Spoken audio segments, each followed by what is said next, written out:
রমজান মাস আসার আগেই নবীজি সাল্লাল্লাহু আলাইহি ওয়াসাল্লাম মনে মনে প্রস্তুতি নিতে শুরু করতেন। শুধু রোজা রাখা নয়, পুরো একটা মাস যেন আল্লাহর দিকে ফিরে যাওয়ার মাস। নামাজ, কোরআন, দান, দোয়া, জিকির সব কিছু মিলিয়ে তার প্রতিটি দিন কেটে যেত অন্যরকম এক আলোয়। আজকে আমরা একটু জানার চেষ্টা করি রমজানে নবীজির দিনটা ঠিক কেমন ছিল। সেহরির সময়, ভোর হওয়ার আগে যখন চারদিক এখনও অন্ধকার, নবীজি সাল্লাল্লাহু আলাইহি ওয়াসাল্লাম সেহরি খেতেন। খুব বেশি নয়, সাদামাটা। বেশিরভাগ সময় খেজুর আর পানি। কোনো দিন কোনো একজন স্ত্রীর সঙ্গে বসে খেতেন, কখনো সাহাবীর সঙ্গেও। সাহাবী জায়েদ ইবনে সাবিত রাদিয়াল্লাহু তাআলা আনহুয়ের সঙ্গে একসঙ্গে সেহরি খাওয়ার কথা হাদিসে উল্লেখ আছে। সেহরি শেষে তিনি ফজরের নামাজের জন্য অপেক্ষা করতেন। সেহরি থেকে ফজরের আজান পর্যন্ত মাঝের সময়টুকু মাত্র 50টি আয়াত তেলাওয়াত করার মতো সময়, এটুকু ছিল তার কাছে মূল্যবান। সুন্নাত নামাজ পড়তেন, হুজরায় বসে থাকতেন। বেলাল রাদিয়াল্লাহু তাআলা আনহু যখন ইকামত দিতেন, তখন তিনি বের হয়ে ফজরের ইমামতি করতেন। সূর্যোদয় পর্যন্ত মসজিদে। ফজরের নামাজের পরেও নবীজি মসজিদ ছেড়ে যেতেন না। সূর্য ওঠা পর্যন্ত সেখানে বসে আল্লাহর জিকির করতেন। তারপর 2 রাকাত নামাজ আদায় করতেন। তিনি নিজেই বলেছেন, যে ব্যক্তি জামাতের সঙ্গে ফজরের নামাজ আদায় করবে, সূর্যোদয় পর্যন্ত মসজিদে বসে আল্লাহর জিকির করবে এবং তারপর 2 রাকাত নামাজ পড়বে, তার জন্য হজ ও ওমরার পরিপূর্ণ সওয়াব হবে। সুনানে তিরমিজি, হাদিস নম্বর 586। ভাবুন একবার, প্রতিদিন সকালে মাত্র এইটুকু সময় দিলেই হজ ওমরার সওয়াব। নবীজি নিজে এই আমলটা করতেন। দিনের বেলা পরিবারের সঙ্গে। দুপুরের দিকে নবীজি ঘরে থাকতেন। রোজা রেখে তিনি কিন্তু পরিবার থেকে আলাদা হয়ে যেতেন না। স্ত্রীদের সঙ্গে সময় কাটাতেন, ঘরের কাজে সাহায্য করতেন, ভালোবাসা দেখাতেন। আয়েশা রাদিয়াল্লাহু তাআলা আনহা বলেছেন, তিনি নিজেকে নিয়ন্ত্রণে আমাদের চেয়ে অনেক বেশি সক্ষম ছিলেন। এটা একটা বড় শিক্ষা। রমজান মানে শুধু পেট খালি রাখা নয়, পরিবারের প্রতি দায়িত্ব, ভালোবাসা, যত্ন, এগুলোও ইবাদতের অংশ। ইফতারের মুহূর্ত। মাগরিবের আজানের আগে নবীজি কিছু তাসবিহ পড়তেন, দোয়া করতেন। আজান হলে ইফতার শুরু করতেন।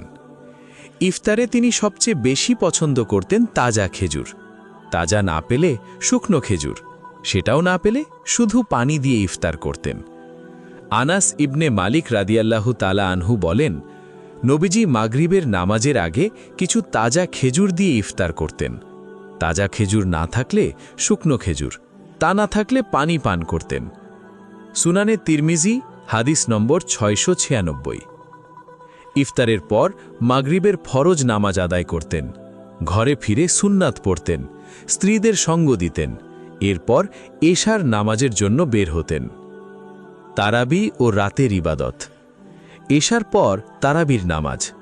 নবীজি সাহাবীদের নিয়ে মসজিদে মাত্র 3 রাত তারাবি পড়েছেন, কারণ তিনি ভয় পেয়েছিলেন যদি উম্মতের ওপর এটা ফরজ হয়ে যায়। কিন্তু ঘরে ফিরে দীর্ঘক্ষণ ধরে নামাজ আদায় করতেন। তারপর কিছুটা ঘুমাতেন, আবার উঠে বিতির নামাজ পড়তেন।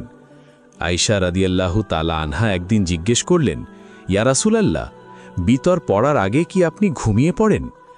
নবীজি বললেন, আয়েশা, আমার 2 চোখ ঘুমায়, কিন্তু আমার অন্তর ঘুমায় না। সহিহ মুসলিম, হাদিস নম্বর 1596। কোরআন, দান আর জিবরাইল আলাইহিস সালামের সফর। রমজানের প্রতিটি রাতে জিবরাইল আলাইহিস সালাম নবীজির কাছে আসতেন। দুজনে মিলে কোরআন দাওর করতেন। এই সাক্ষাতের পর নবীজির দানশীলতা এত বেড়ে যেত যে সাহাবীরা বলতেন তিনি প্রবাহমান বাতাসের চেয়েও বেশি উদার হয়ে যেতেন। ইবনে আব্বাস রাদিয়াল্লাহু তাআলা আনহু বলেন, রমজানে যখন জিবরাইল আসতেন, তখন নবীজির কল্যাণের ধারা কোনো বাধাই মানত না। সহিহ বুখারী, হাদিস নম্বর 3302। শেষ দশক, ইতেকাফ আর লাইলাতুল কদর। রমজানের শেষ 10 দিন নবীজি মসজিদে ইতেকাফে বসতেন। জীবনের শেষ বছরে ২০ দিন পর্যন্ত ইতেকাফ করেছিলেন। এই সময়ে পরিবারকেও তিনি জাগিয়ে রাখতেন। আলী রাদিয়াল্লাহু তাআলা আনহু বলেন, আল্লাহর রাসূল রমজানের শেষ দশকে পরিবারের সবাইকে জাগাতেন, কারণ লাইলাতুল কদর, সেই রাতের খোঁজে। আয়েশা রাদিয়াল্লাহু তাআলা আনহা একদিন জিজ্ঞেস করলেন, ইয়া রাসূলাল্লাহ, যদি কদরের রাত পেয়ে যাই কি দোয়া করব? নবীজি বললেন, আল্লাহুম্মা ইন্নাকা আফুউন তুহিব্বুল আফওয়া ফাফু আন্নি। হে আল্লাহ, আপনি ক্ষমাশীল, ক্ষমা করতে ভালোবাসেন, তাই আমাকে ক্ষমা করুন। সুনানে ইবনে মাজা, হাদিস নম্বর 3850। শেষ কথা, নবীজির রমজান ছিল একটা সম্পূর্ণ জীবনযাপনের নমুনা। সেহরি থেকে ইফতার, ইফতার থেকে তারাবি, তারাবি থেকে কদরের রাতের তালাশ, প্রতিটি মুহূর্তে ছিল আল্লাহর স্মরণ। আমরা যদি তার এই রুটিনের সামান্যটুকুও ধারণ করতে পারি, সেহরি করা, ফজরের পর জিকিরে বসা, ইফতারে সহজ খাওয়া, পরিবারকে সময় দেওয়া, রাতে কোরআন পড়া, তাহলেই এই রমজান আমাদের জীবনটাকে একটু বদলে দিতে পারে। আল্লাহ আমাদের সবাইকে এই রমজানকে সত্যিকারের অর্থে কাজে লাগানোর তাওফিক দিন। আমিন।